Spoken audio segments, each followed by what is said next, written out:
friends, it's Christy. Welcome back to my channel. Today I'm going to be making a card using the Hello Bluebird sets Fly a Kite and Woodland Littles. I'll just be using the leaves from that second set. So I've stamped all my images out on Neenah Solar White cardstock with Memento Tuxedo black ink, and I'll be coloring with my Copic markers today. I'm starting with my bear, and for him I'm using E41, E43, E44, and E47. So I'm starting with my E47 and laying in my shadows. So I put some underneath his arms and alongside the inside of his far leg, and then alongside his back and on both sides of his face just to round it out. A little bit at the tops of his ears. And then I'm going to blend that out with the E44. So I'm just making sure to go over the edge of that E47 and really soften up that darkest color and pull it into the rest of the image.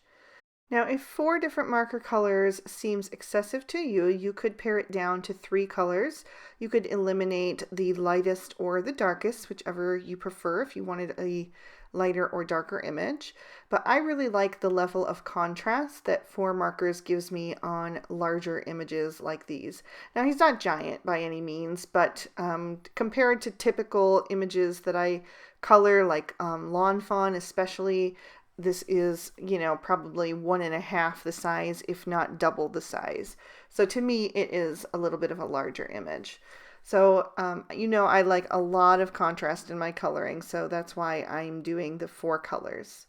So I'm blending him out with that E43. I did fill in his arm and leg that are on the far side of his body, just to put those in a deeper shadow and create a little more distance.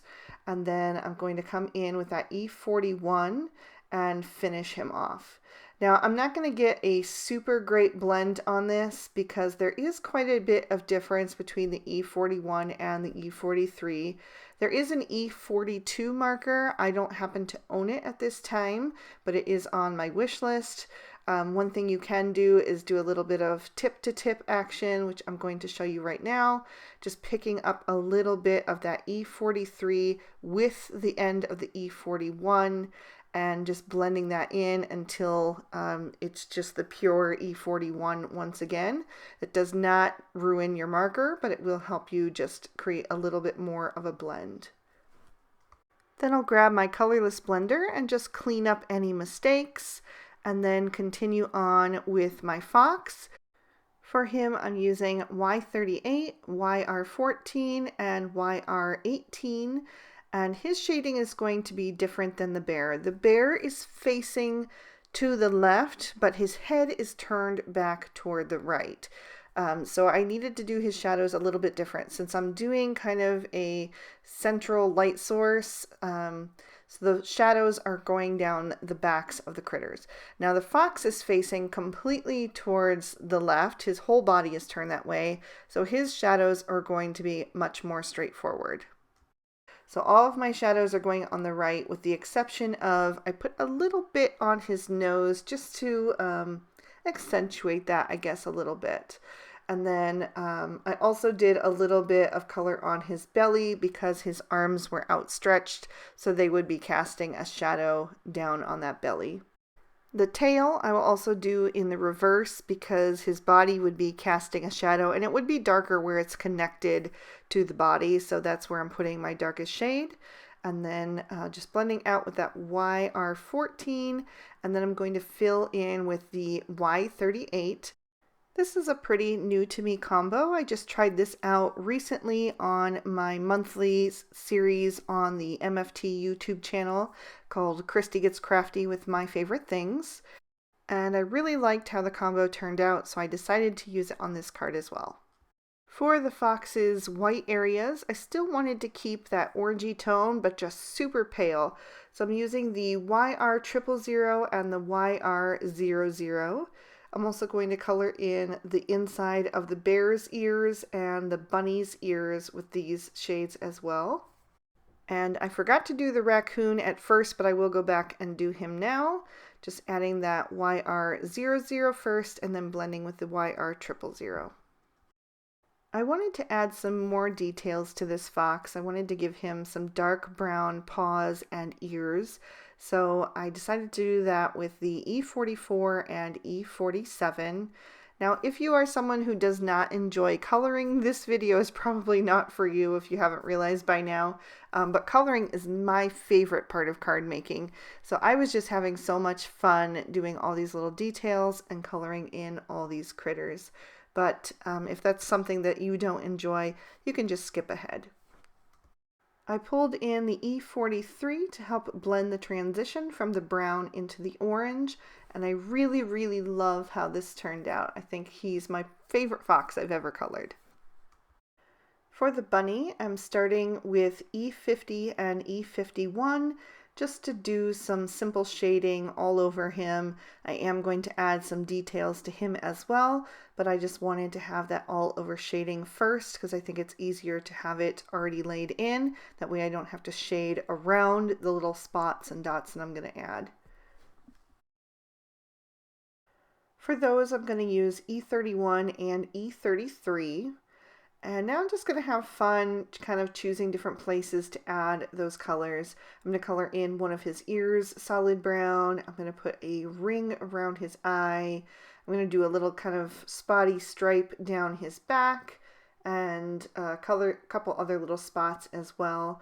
I'm going to add two little spots to his other ear, and then just really mix it up and add some fun little details. I love coloring images like bunnies and mice and dogs and cats and things that you can really color in different ways and make them unique.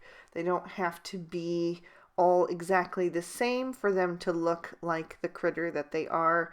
It's not like coloring, you know, a tiger with teal or something. That would be cool, but it doesn't look realistic with, you know, these other critters. You can just have fun, and you know, there's so many varieties of them, you can't go wrong, so there's no mistakes.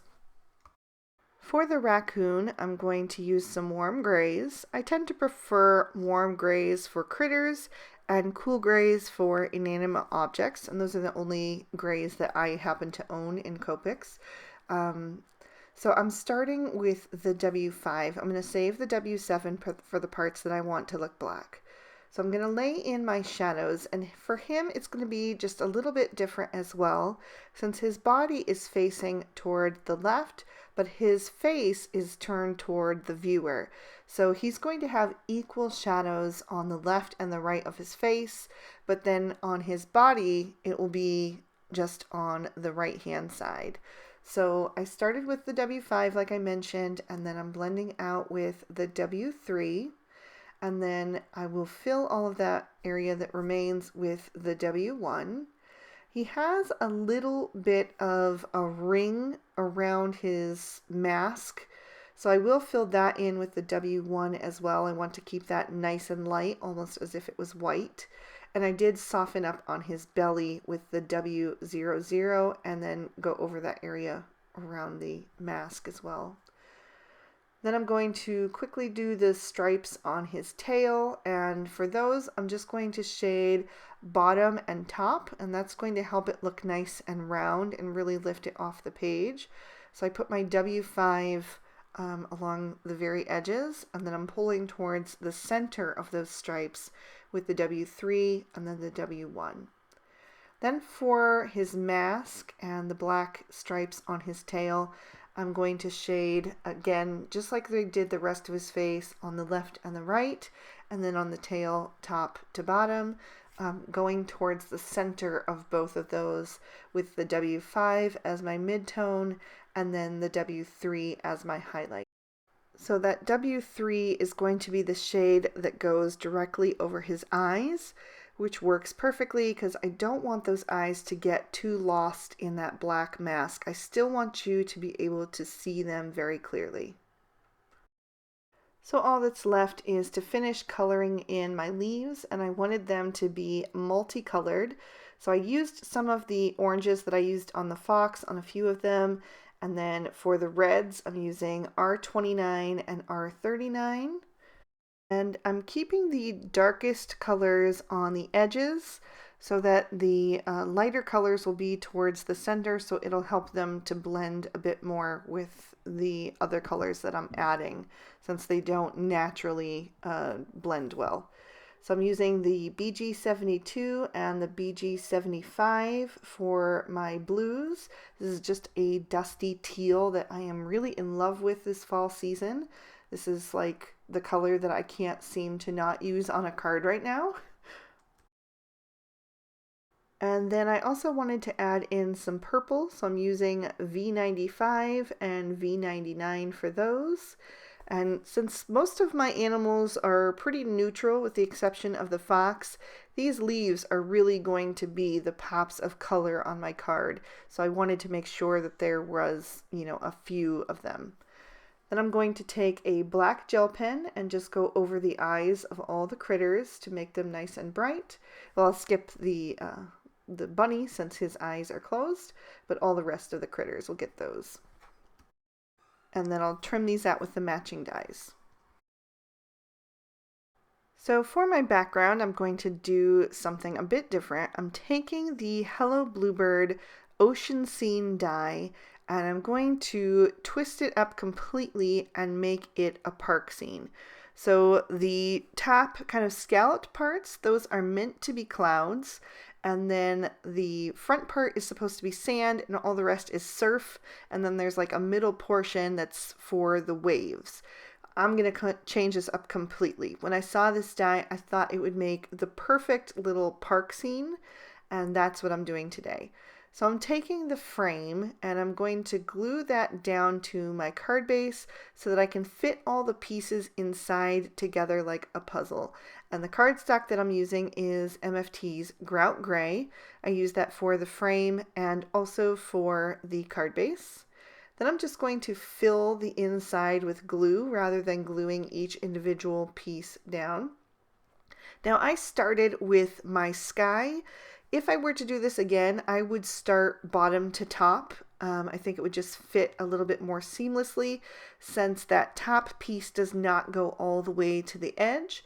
So I did have to shift a little bit and I got some glue on there, but I just wiped that up with my finger and then I can remove that later if it's still sticky with a adhesive eraser. So I use the top part is going to be my sky, and then the cloud part I'm making some different bushes in the distance.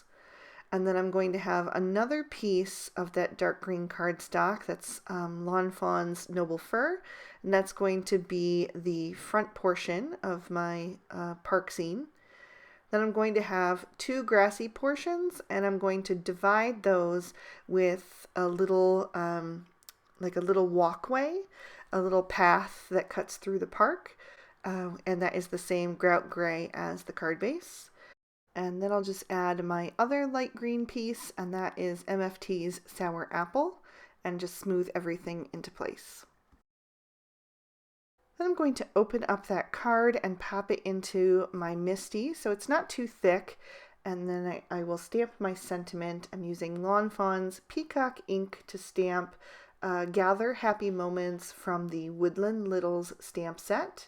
And I did stamp that down a couple of times to get a really good impression since I had never stamped out that sentiment before.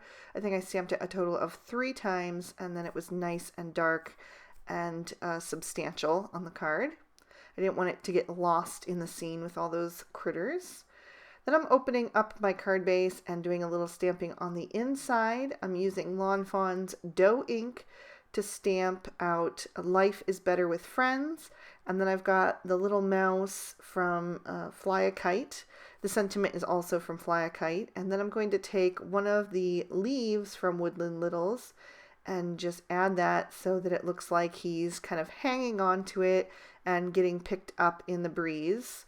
And then I'll stamp that down as well. And I thought that looked super cute. I've added foam tape to the back of all of my images, including the leaves. And now I'm going to begin to set my scene, starting with the critters. I'm going to adhere those where I think they're going to go. I'm not pressing them down real hard yet because I just want to lay them out first. I wanted the fox to go in the middle since he's the most colorful, and then once I'm sure I have those where I want them, I'll press them down, and then I can add my leaves. So my idea for this card was kind of like a day in the park where all the leaves are kind of blowing around and the friends are just chasing them and having a great time. Little did I know that Hello Bluebird in the meantime was working on a set called Leaf Play, where this was basically their concept. So that has come out now, that was just released, and I will definitely be ordering that set because there's some more fun images in there, some different critters that I thought were super cute. But anyway, I just thought it was funny that, you know, the idea that I had to create this card ended up being one of their stamp concepts. But anyway, so I'm just spreading out those leaves, adding some different colors here and there, trying not to put two that are real similar close together, and just, you know, spreading that color all around. As a final embellishment, I'm going to take my Spectrum Noir clear glitter overglaze pen and just go over each of the leaves and add a little subtle shimmer to them. So this really doesn't show very well in the photos, but I'm going to tip it up into the light for you so you can see how that sparkles and shines. And I'll give you another peek at the inside as well. I just love that little mouse. He's my favorite. That is going to complete my card for today. I hope you guys enjoyed, and I hope that gave you some different ideas of how to use that ocean dye from Hello Bluebird. You can definitely use it to create other types of scenes. So if you did enjoy the video, please be sure to give it a thumbs up, and you can subscribe to my channel. You can also hit that notification bell if you want to be sure that my videos always end up in your feed. Here's 2 extra videos I thought you might also be interested in, so you can check those out if you'd like to keep watching. I hope you all have an amazing day. Bye-bye.